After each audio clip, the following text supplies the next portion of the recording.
1. Embora morto, ele ainda fala. Parágrafo 1. O que impedia que a família de Adão e Eva entrasse no jardim do Éden e o que Abel mais queria? Abel observava suas ovelhas, que pastavam calmamente na encosta de um morro. Então, olhou para longe e viu um brilho suave. Ele sabia que lá naquele lugar havia uma espada de fogo girando o tempo todo, bloqueando a entrada do jardim do Éden. Seus pais já tinham morado naquele paraíso, mas nem eles nem seus filhos podiam entrar lá agora. Imagine a brisa do fim de tarde, agitando o cabelo de Abel, enquanto ele olhava para cima e pensava no Criador. Será que algum dia a humanidade voltaria a ter uma boa relação com Deus? Isso era o que Abel mais queria. Parágrafos 2 a 4. Em que sentido Abel fala conosco hoje? Abel fala com você hoje. Consegue ouvi-lo? Você talvez diga que isso é impossível. Afinal, esse segundo filho de Adão morreu muito tempo atrás. Já faz aproximadamente 6.000 anos que seus restos mortais se transformaram em pó. E a Bíblia ensina que os mortos não estão cônscios de absolutamente nada. Eclesiastes 9, 5 e 10. Além disso, nada que Abel tenha dito foi registrado na Bíblia. Então, como é que ele fala conosco? O apóstolo Paulo foi inspirado a dizer: por intermédio dela, embora morto, Abel ainda fala. Hebreus 11, 4 diz: pela fé, Abel ofereceu a Deus um sacrifício de maior valor do que Caim, sendo por esta fé que se lhe deu testemunho de que era justo, dando Deus testemunho com respeito às suas dádivas. E por intermédio dela, embora morto, ainda fala. Por meio do que Abel fala? Por meio da fé. Abel foi o primeiro humano a desenvolver essa bela qualidade. E ele a demonstrou de modo tão notável que seu exemplo continua vivo, um modelo excelente para seguirmos. Se aprendermos de sua fé e nos esforçarmos para imitá-la, o relato sobre Abel falará conosco de maneira vívida e motivadora. Mas, já que a Bíblia fala tão pouco sobre Abel, o que podemos aprender dele e de sua fé? Vejamos. Ele cresceu na época da fundação do mundo. Parágrafo 5. O que Jesus queria dizer quando associou Abel com a fundação do mundo? Abel nasceu no início da história da humanidade. Jesus mais tarde associou Abel com a fundação do mundo.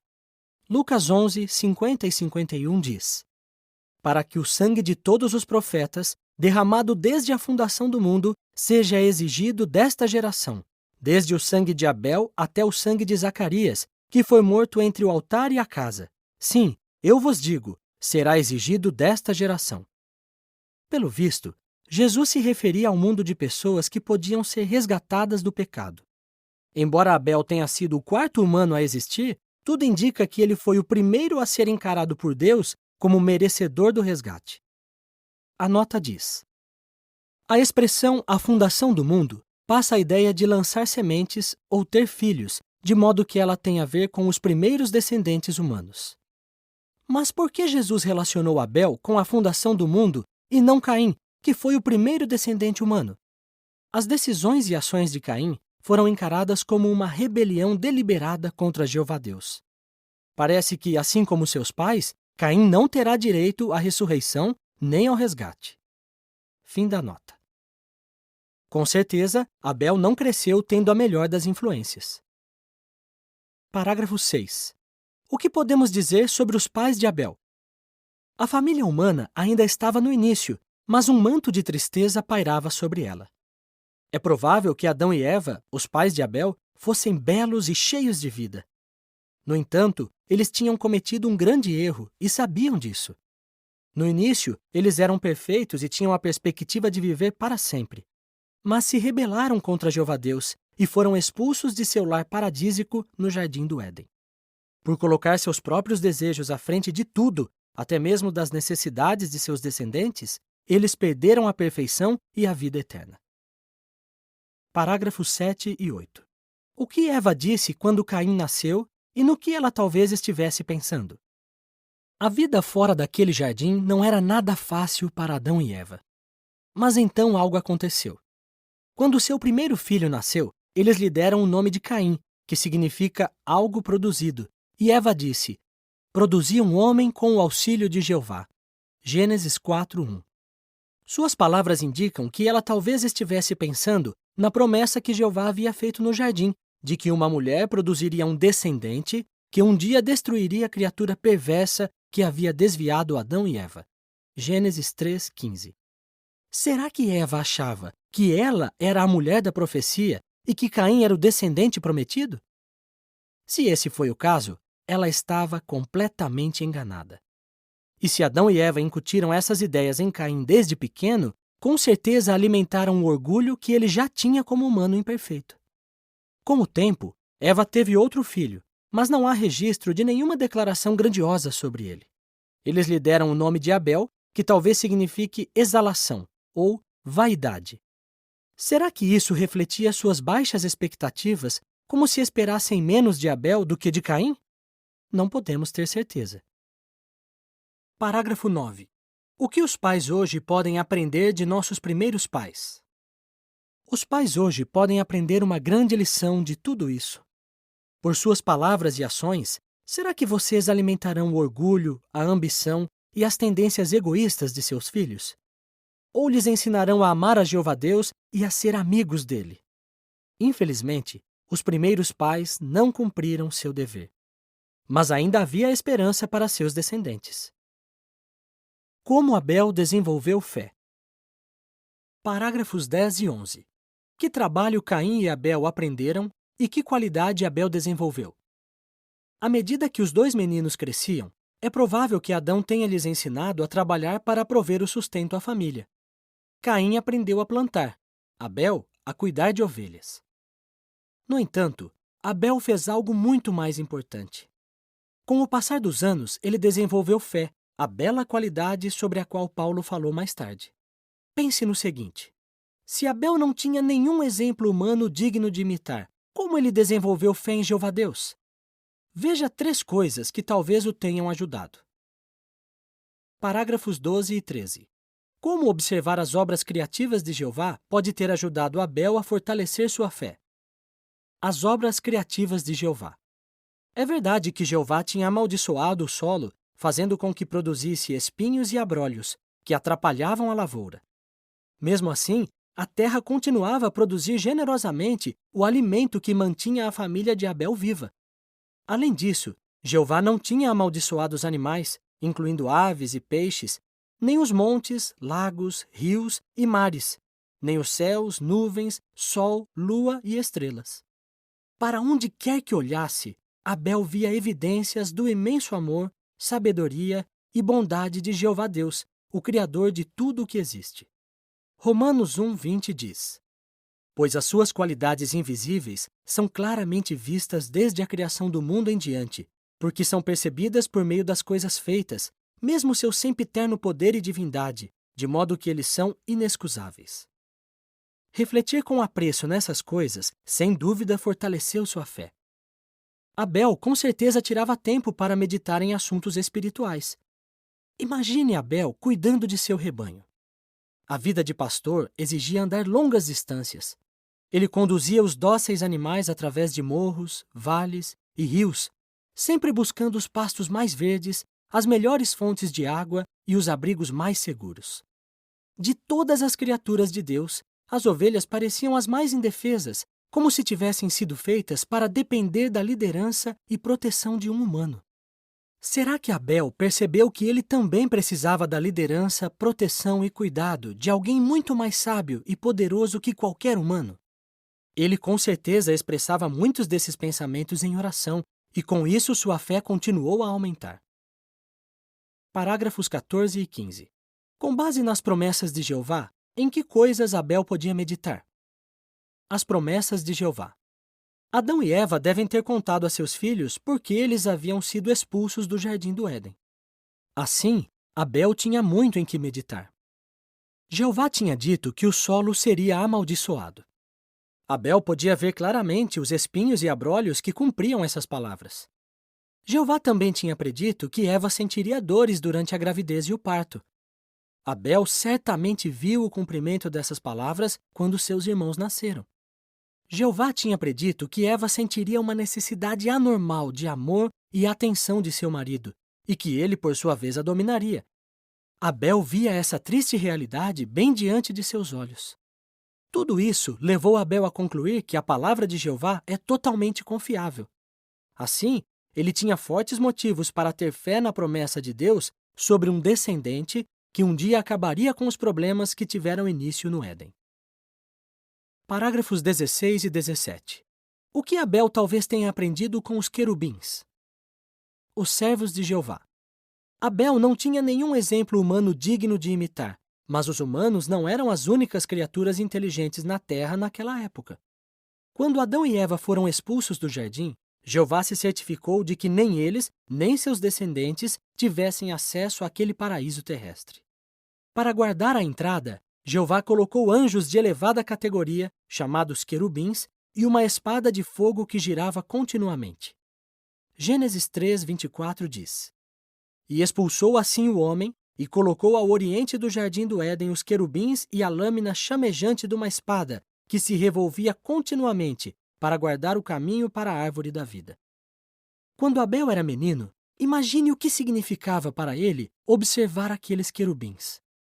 Seus corpos materializados com certeza revelavam imenso poder.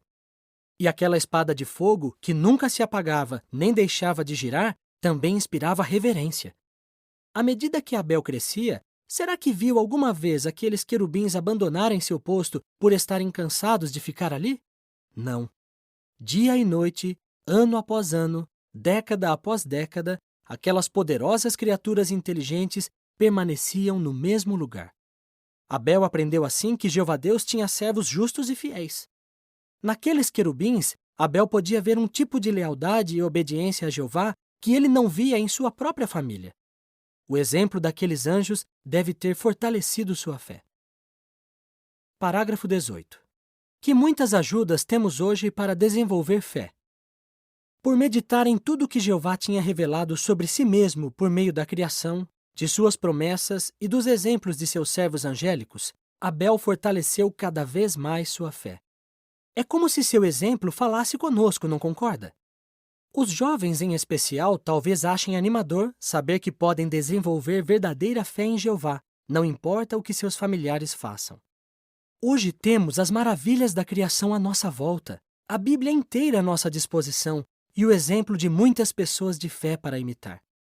Desse modo, temos ajuda de sobra para desenvolver fé. Por que o sacrifício de Abel foi considerado melhor? Parágrafo 19. Com o tempo, que verdade importante Abel entendeu?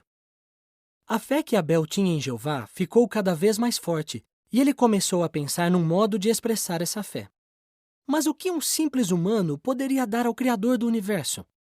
É claro que Deus não precisava de nenhum presente nem da ajuda de humanos.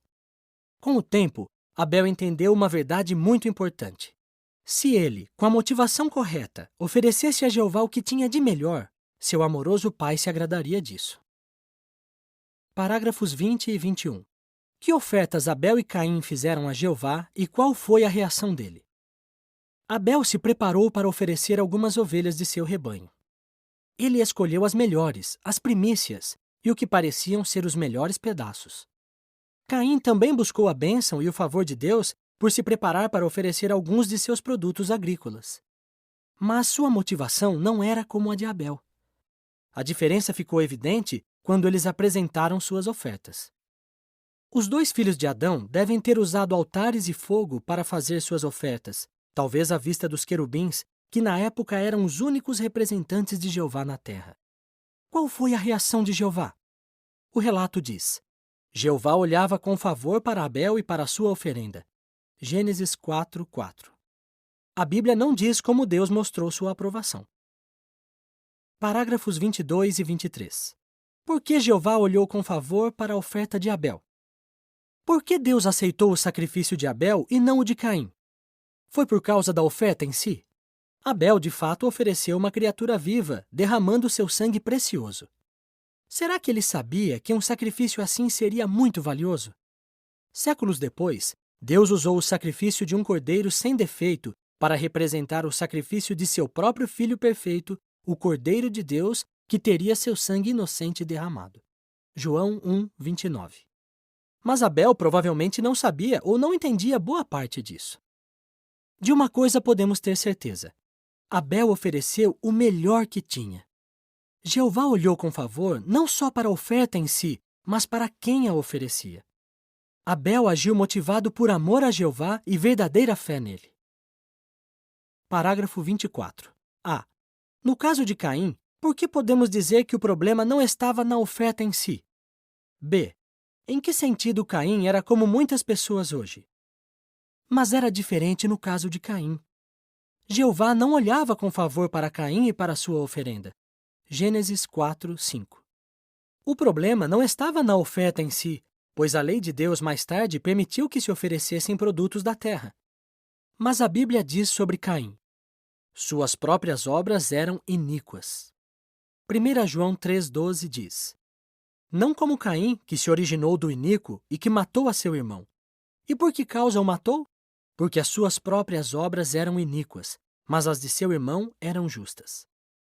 Como muitas pessoas hoje, Caim, pelo visto, achava que a mera aparência de devoção a Deus era suficiente.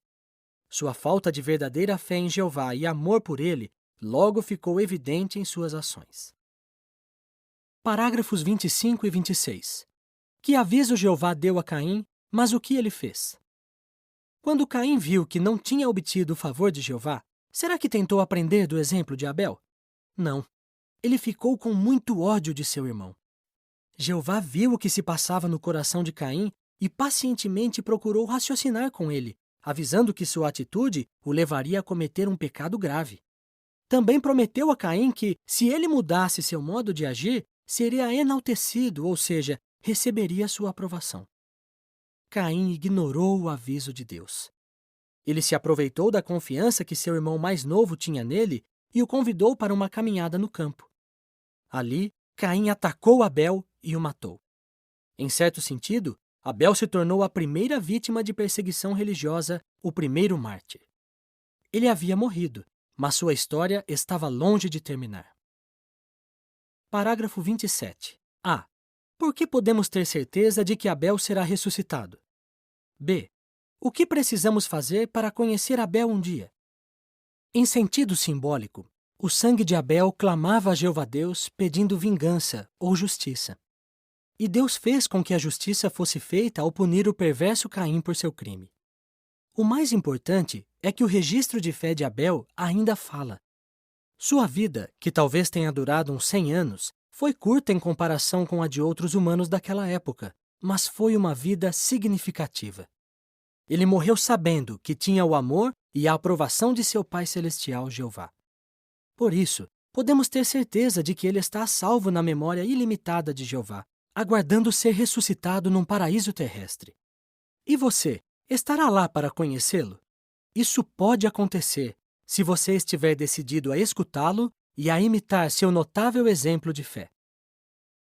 Para você pensar: como Abel fala conosco hoje? O que os pais podem aprender dos erros dos pais de Abel?